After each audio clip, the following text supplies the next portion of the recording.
Doctor Raichur ಸ್ವಾಮಿಗಳಿಗೆ ಧನ್ಯವಾದಗಳು. ಅವ್ರು ಯಾರು ಮಾತಾಡಿ ಏನಂತಂದ್ರೆ ನಾವು ಮೊದಲು ಅವ್ರಿಗೆ ಹೇಳೇ ಇಲ್ಲ. ಗಡಿಗೆಪ್ಪಜ್ಜ ಅವ್ರು ಇಂಥವ್ರು ಜ್ಞಾನಿಗಳ ಬಸವರಾಜ ಅಂತವ್ರು ಹೇಳೇ ಇಲ್ಲ. ಅವರ ಸ್ವತಃ ಅವರು ಆತ್ಮದ ನೆನಪಿಟ್ಕೊಳ್ಳಿ. ನಾ ಯಾಕೆ ಹೇಳ್ತೇನೆ ಅಂತ ಒಂದ ದೃಷ್ಟಾಂತ ಕೊಡ್ತೇನೆ. ಬಹಳ ಏನು ಹೇಳ್ಕೊಟ್ಟು ಕೊಡುವುದಿಲ್ಲ. ಗಡಿಗೆಪ್ಪಜ್ಜರ ಹೆಸರು ಅವ್ರಿಗೆ ಗೊತ್ತಿಲ್ಲ. ಅವರಾಗಲಿ ಗಡಿಗೆಪ್ಪಜ್ಜ ಅಂತಂದ್ರೆ ಜ್ಞಾನಿಗಳಂತಿರೋ ಏನ್ ನಮ್ಮಂಗೆ ನಿಮ್ಮಂಗೆ ಅಂತಿರೋ ಜ್ಞಾನಿಗಳವ್ರು ಸ್ವತಃ ಅವರು ಬಾಯ ಮೂರ್ಸಾಕೈತಿ. ನಾನು ಮರ್ತಿದ್ದೆ. ಗಡಿಗೆಪ್ಪಜ್ಜವರು ಸಂಸಾರದೊಳಗಿದ್ದ ತಾರು ಮಂತ ಕಂಡಂತವ್ರು ಅಂದ್ರೆ ಗಡಿಗೆಪ್ಪಜ್ಜವರು ಅವ್ರ ಮಗನಾದ ಬಾಲ ಬ್ರಹ್ಮಚಾರಿ. 3 ಮಂದಿ ಹೆಣ್ಮಕ್ಳು, ಒಬ್ಬ ಬಾಲ ಬಸವರಾಜರು. ಇಬ್ರು ಕೂಡ ದೇವರಾಗ್ಯಾರ. ಬಸವರಾಜ ಇಬ್ರು ಕೂಡ ದೇವರಾಗ್ಯಾರ. ಅವ್ರು ನಾವು ಹೇಳಿದ್ರೆ ಅವ್ರ ಅಪ್ಪರ ಬಾಯ ಬಂದತ್ತಂದ್ರೆ ಇವರು ಜ್ಞಾನಿಗಳ. ಅದಕ್ಕೆ ನಾವು ತಿಳ್ಕೋಬೇಕು. ನಮ್ ದುಶ್ಚಟಗಳನ್ನ ಇವತ್ತಿಗೆ ಬಿಡಬೇಕಂತ ಹೇಳಿದಾರ. ಒಂದ ದಿನ ಅಲ್ಲ, ಇಡೀ ವರ್ಷ ನೀವು ಸಾಯುವವರೆಗೂ ಬಿಟ್ಟ ಬಾಗ್ತದಂತ ಈ ಸಂದರ್ಭದಲ್ಲಿ ಹೇಳಿ ಅವ್ರ ಅಪ್ಪರಿಗೆ ಯಾರು ಗದ್ದಲ ಮಾಡಬೇಡಿ. ದಯವಿಟ್ಟು ಏನ್ ಮಾಡಬೇಡಿ. ಬಂದವರು ತಾಯಂದ್ರೆ ನಿಮ್ಗ ಇಲ್ಲೇ ಮುದುಕಪ್ಪ, ದಾಸ್ತಿಕೊಪ್ಪ, ಅಕ್ಕ ಧೂಳಿಕೊಪ್ಪ ಇವ್ರ ಮನೆಯೊಳಗೆ ಹೆಣ್ಮಕ್ಳಿಗೆ ಇಳಕಾಕ್ ವ್ಯವಸ್ಥೆ ಅದ. ಗ್ರಾಮ ಪಂಚಾಯತ್ ಒಳಗೈತಿ. ಮತ್ತ ಗಣಮಕ್ಕಳಿಗೆ ಹೈಸ್ಕೂಲ್ ಪ್ರೈಮರಿ ಶಾಲೆ ಅವ್ರಿಗೆ ಇಳ್ಕೊಳಕ್ ವ್ಯವಸ್ಥೆ. ಎಲ್ಲರಿಗೆ ಪ್ರಸಾದ ವ್ಯವಸ್ಥೆ. ಶಾಂತ ರೀತಿಯಿಂದ ನಿಮಗೆ ಗದ್ದಲ ಮಾಡ್ದಂಗೆ ನಿಮ್ಮೆಲ್ಲರಿಗೆ ಕೈ ಮುಗಿಸ್ಕೊಳ್ತೀವಿ.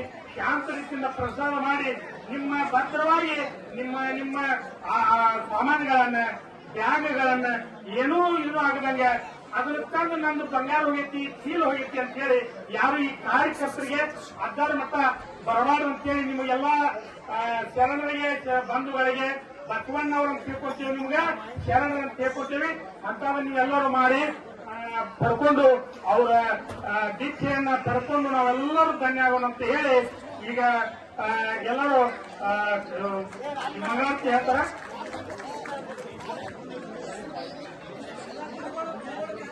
ಹರೇ ಜಯತು ಜಯ ಗುರುವರಿಯ ಮಹಾಸ್ವಾಮಿಗಳವರನ್ನು ಸ್ಮರಿಸಿಕೊಂಡು ವೇದಿಕೆ ಮೇಲೆ ಆಸೀನರಾಗಿರ್ತಕ್ಕಂತಹ ಶಿವಯೋಗ ರತ್ನ ಮಹಾತಪಸ್ವಿ ಡಾಕ್ಟರ್ ರಾಜೋಡೀಶ್ವರ ಶಿವಾಚಾರ್ಯ ಮಹಾಸ್ವಾಮಿಗಳವರ ಪಾದಕಮಲಗಳಿಗೆ ಭಕ್ತಿಪೂರ್ವಕವಾಗಿ ಹನುಮನಿದೆ. ಯಾವತ್ತು ಈ ಗ್ರಾಮದ ಆರಾಧ್ಯ ದೇವರಲ್ಲಿಯೂ ಕೂಡ ಈ ಶುಭ ಸಂಜೆಯ ಒಂದು ನಮನಗಳನ್ನು ತಿಳಿಸುತ್ತಾ, ಯಾವತ್ತು ಗ್ರಾಮದ ಗುರು ಹಿರಿಯರೇ, ತಾಯಂದರೆ ತಮ್ಮೆಲ್ಲರ ಅಂತರ ಆತ್ಮಕ್ಕೆ ಒಂದು ಅನಂತ ಕೋಟಿ ನಮಸ್ಕಾರಗಳನ್ನು ತಿಳಿಸಿ, ಇವತ್ತಿನ ದಿವಸ ಏನು ನಾವು ಶ್ರೀ ಜಗದ್ಗುರು ಬುಧೀಶ್ವರ ಸಂಸ್ಥಾನ ಮಠ ಅಂತೂರು ಬಂಕೆಯಿಂದ ಉಡುಪಿ ಚೆನ್ನಬಸವೇಶ್ವರ ದೇವಸ್ಥಾನದವರೆಗೆ ಪಾದಯಾತ್ರೆಯನ್ನು ಹಮ್ಮಿಕೊಂಡಿದ್ರಿ. ಆ ಪಾದಯಾತ್ರೆಯ ಅಂಗವಾಗಿ ತಮ್ಮ ಗ್ರಾಮಕ್ಕೆ ಆಗಮಿಸಿದ್ರಿ. ತಮ್ಮೆಲ್ಲರ ಸ್ವಾಗತವನ್ನು ನೋಡಿ ನಮ್ಗೆ ಬಹಳ ಮಹದಾನಂದವಾಯಿತು.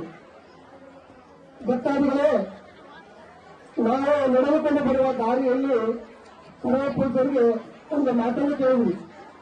ಅಪ್ಪರೇ, ಗುರುವಿನ ಗೊಬ್ಬರ ಭಕ್ತರು ನಮ್ಮನ್ನ ಈ ದಾರಿಯನ್ನು ನಡೆಸಿ ಬಹಳ ಧರಿಸಿದರು ಅನ್ನುವಂಥ ಮಾತನ್ನ ನಾನು ಹೇಳಿದವ್ರಿಗೆ, ಅಪ್ಪರಿಗೆ. ಅವರು ಒಂದೇ ಮಾತನ್ನು ಹೇಳಿದವರು, ಜಗದೀಶ ಅವರು ಧರಿಸಿಲ್ಲ, ನಮ್ಮ ನೇಮವನ್ನು ಪಾಲನೆ ಮಾಡಿದ್ರು. ಅವರು ನಿಜವಾಗಿ ಅವರು ಮೆಚ್ಚಬೇಕು ಅನ್ನುವಂಥ ಮಾತನ್ನ ಪರಮಪೂಜ್ಯ ಹೇಳಿದ್ರು. ಯಾಕ ಅಂತಂದ್ರೆ ನಾವು ನೇಮ ಹಿಡ್ಕೊಂಡು ಬಂದಿದ್ರೆ 50 ನಾವು ಬಂದ ದಾರಿಯೊಳಗೆ ಹೋಗ್ಬೇಕಾಗಿತ್ತು. ಪೂಜ್ಯರ ಒಂದು ನೇಮ ಏನಿತ್ತು ಅಂತಂದ್ರೆ ನಾವು ಬಂದ ದಾರಿಯೊಳಗೆ ಹೋಗಿ ಬರೋಂಗಿಲ್ಲ. ಆ ನೇಮ ಪಾಲಿಸಲ್ಲ, ನಿಜವಾಗಿ ಅವರು ಮೆಚ್ಚಬೇಕು ನಾವು ಅನ್ನುವಂಥ ಮಾತನ್ನ ಹೇಳಿದ್ರು. ಅದರ ಜೊತೆಗೆ ಪರಮಪೂಜ್ಯರು ನಿಜವಾಗಿಯೂ ನಮ್ಮೆಲ್ಲರ ಬಾಳಿಗೆ, ಈ ನಾಡಿಗೆ ನಡೆದಾಡುವ ದೇವರವರು. ಯಾಕ ಅಂತಂದ್ರೆ ಮೊದಲ 30 ದಿನಗಳ ಕಾಲ ಮೌನಾನುಷ್ಠಾನ ಸಮಯದಲ್ಲಿ ಬೆಳಗಿನ ಜಾವ ಪೂಜಾ ಸಮಯದಲ್ಲಿ 1 ಕಪ್ಪು ಪತ್ರಿಯನ್ನು ರಸ, ರಾತ್ರಿ ಸಮಯದಲ್ಲಿ 1 ಕಪ್ಪು ಬೇನ್ ತಪ್ಪಲ್ ರಸ ಮಾತ್ರ ಸ್ವೀಕಾರ ಮಾಡಿ 30 ದಿನಗಳವರೆಗೆ ಮೌನಾನುಷ್ಠಾನ ಮಾಡಿರುತ್ತಾರೆ. ನಂತರ 33 ದಿನಗಳ ಕಾಲ ಅಂದರೆ 775 ತಾಸು ಲೋಕ ಕಲ್ಯಾಣಾರ್ಥವಾಗಿ, ಇದು ತನ್ನ ವೈಯಕ್ತಿಕ ಸ್ವಾರ್ಥಕ್ಕಲ್ಲ, ಈ ಲೋಕದ ಜನರಿಗೆ ಒಳತಿಗಾಗಿ ಇವತ್ತು ತನ್ನ ಪ್ರಾಣವನ್ನು ಮುಡುಪಾಗಿಟ್ಟು ತಪಸ್ಸನ್ನು ಕೈಬಿಟ್ಟಾರೆ. ನಿಜವಾಗಿಯೂ ಅಂತಹ ದೇವರನ್ನು ನಾನು ಎಲ್ಲ ಪಡೆದಿರಲ್ಲ. ನಿಜವಾಗಿ ನಾವು